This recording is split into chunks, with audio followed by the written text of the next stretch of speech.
below the correct line of approach, and the fighter struck the edge of the flight deck and broke in half.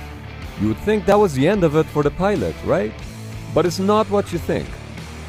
Thanks to the swift reaction of the flight deck crew, the pilot was pulled out alive and the fire was quickly extinguished. In 6 months, Captain Duncan was back at flying and later on became a lawyer. Today, under standard operational procedures, when landing on aircraft carriers, pilots apply full throttle at touchdown.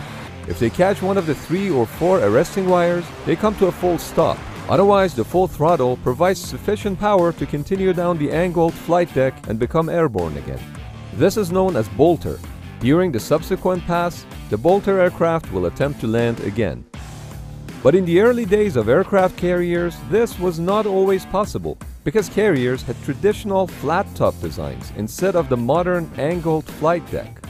This meant that airplanes were landing right in front of the other parked airplanes, so there was very little room for error. For this reason, emergency flight deck barriers were installed at the end of the landing area. The barriers were about 3 feet tall and would be lowered after each successful landing in order to move the airplane to the parking area.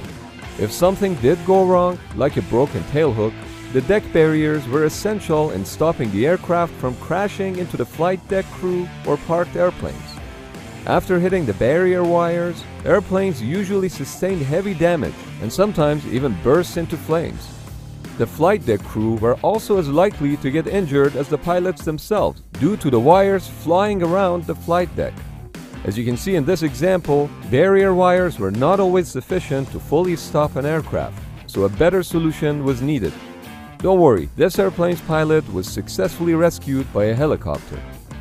Presently, barrier wires are no longer used as they were replaced with barricade netting, which kind of resembles a tennis net.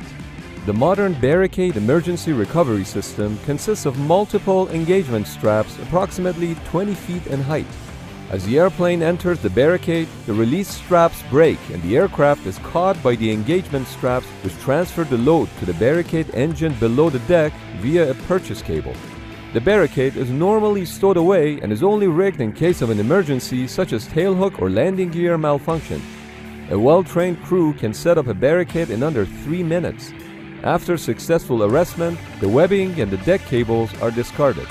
And real good. Keep the scan going. Little power on. Little more power. Little more power. Just a little. Cut, cut, cut, cut, cut, cut, cut. Drop your nose. Drop your nose. Stay with it. Stay with it. Stay with it. Stay with it. Stay with it. You're good. Beautiful. While barricade arrestments are rare, they still occur from time to time, and for this reason, all American aircraft carriers are equipped with them. While such landings are harsh on the pilots and often lead to major